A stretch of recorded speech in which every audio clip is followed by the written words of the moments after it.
The elevator doors were already closing when someone shouted from across the marble lobby. Wait. Heads turned. Security guards froze. The receptionist stood halfway out of her chair as the CEO of one of the city's largest construction companies abandoned a board meeting and sprinted across the polished floor in high heels. Outside the revolving doors, a tired-looking single father stopped walking. He slowly turned around, confused.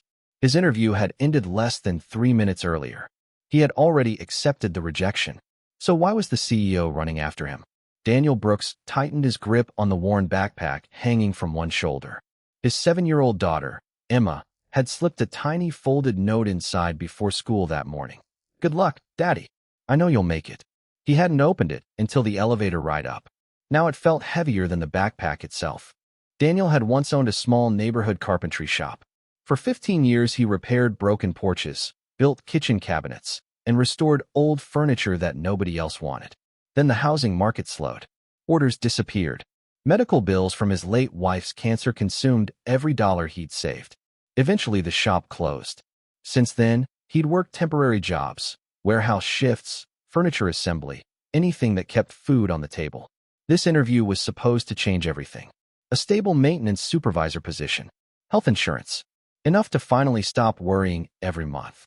Instead, "I appreciate your experience," the hiring manager had said politely, "but we're looking for someone with recent corporate management." Daniel simply nodded. He didn't argue. Life had already taught him that sometimes good people still lose. As he stepped into the lobby, another twist unfolded. A janitor struggled to keep a cleaning cart from rolling down the polished entrance ramp. One loose bucket tipped over. Clouds of maintenance reports scattered everywhere. Without thinking, Daniel knelt. He gathered papers before anyone stepped on them. He picked up broken mop pieces. He even helped tighten the loose wheel with the small screwdriver he always carried. The elderly janitor smiled. "Didn't get the job?" Daniel laughed quietly. "No, you still stopped." Daniel shrugged. "Someone had to." Neither man noticed a woman watching from the second-floor balcony. Margaret Lawson rarely watched interviews herself. As CEO, she trusted department managers. But today she happened to pass the glass hallway overlooking the lobby. She didn't hear their conversation. She only saw what happened after disappointment. Most applicants stormed out. Some complained.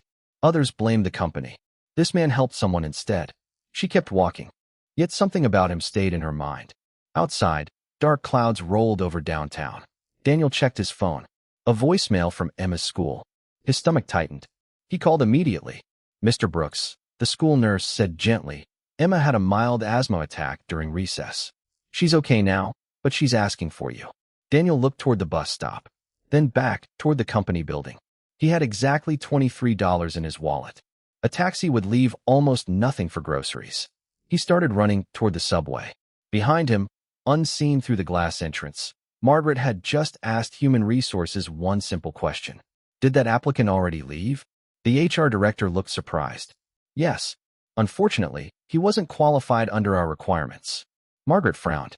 Requirements or assumptions? The room became silent. She requested Daniel's interview file. His resume wasn't impressive by corporate standards. No college degree. No executive experience. Employment gaps. Rejected in 12 minutes. Then she noticed one attachment. A handwritten recommendation from the director of a community shelter. "Mr. Brooks repaired our entire children's wing after flooding. He refused payment because families needed the money more." Another. "Volunteered every winter repairing heaters for elderly residents." Another. "Never missed a commitment despite caring for his sick wife." None of those achievements had been discussed during the interview, because nobody asked. Margaret closed the folder. "Find him." Daniel reached Emma's school breathless. She sat wrapped in a blanket inside the nurse's office. "I'm okay," she whispered. "You ran all the way?" He smiled despite sweating through his shirt. "I've run farther." Emma reached into her backpack. "I made another note." She handed him a tiny drawing. It showed him wearing a yellow construction helmet. Across the top, she had written in uneven letters, "You don't lose until you stop trying." Daniel swallowed hard. At that exact moment his phone rang. Unknown number. He almost ignored it. "Mr. Brooks?" "Speaking." "This is Margaret Lawson."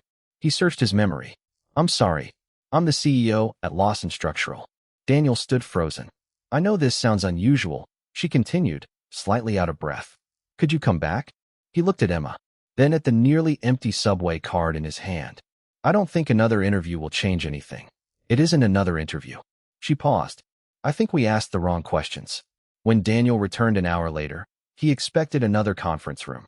Instead, Margaret walked him through the maintenance workshops. She introduced him to welders, electricians, mechanics, painters, not executives, workers. She watched how naturally Daniel greeted each person. Within minutes, he noticed a misaligned loading dock door that had apparently bothered employees for weeks. He crouched, inspected the hinge, and quietly explained why it kept sticking. Nobody had asked him to. One mechanic smiled. He's right. Margaret didn't say anything. She simply kept observing. Then another surprise surfaced. An apprentice accidentally dropped an expensive laser measuring tool. The young man looked terrified, certain he'd be fired. Daniel picked it up carefully. Instead of criticizing him, he explained how he'd once ruined an entire cabinet order by rushing. The mistake isn't dropping something, he said gently. It's pretending you didn't. The apprentice admitted everything before anyone else could. Margaret saw relief spread across the workshop. Trust, not fear. Later that afternoon, they finally sat together. No one failed today, Margaret said quietly. Daniel looked confused. I did. You failed an interview designed to measure leadership using paperwork. She slid a different folder across the table. Our maintenance division has the highest employee turnover in the company. Daniel listened. We don't need another manager. She smiled. We need someone people naturally follow. Daniel stared silently. I can't promise this job will be easy. I've never wanted easy. I also can't offer the salary you requested. His heart sank. She continued. Because the position is different. She pushed a new contract toward him. Director of Facilities Culture and Operations. Higher salary. Full health coverage. Flexible hours so he could care for Emma. Daniel blinked several times before speaking. Why me? Margaret answered honestly. Because after hearing no, you showed me exactly who you'd still choose to be. 6 months later, something remarkable happened. Employee turnover dropped by nearly half. Not because of stricter policies. Because Daniel learned everyone's names. He repaired broken benches so workers had somewhere comfortable to eat lunch. He started mentoring apprentices who reminded him of younger versions of himself. He even convinced management to create emergency family leave for hourly employees after sharing his own experience caring for his wife. One evening, as everyone headed home, Daniel found the old janitor from interview day visiting the building. The man smiled. Looks like somebody finally noticed. Daniel laughed. I guess they noticed you too. He had quietly recommended the janitor for a permanent facilities advisor role months earlier. Kindness had completed its circle. Years later, Emma would tell people the story differently. She never mentioned the rejection. She never talked about the interview. She always smiled and said, My dad got hired because he helped someone when nobody was watching. And perhaps that was the real interview all along. Because resumes can list skills. Interviews can measure confidence. But character often reveals itself only after disappointment. The world rarely changes because of the strongest people in the room. More often, it changes because someone chooses kindness, even when they believe no one is looking.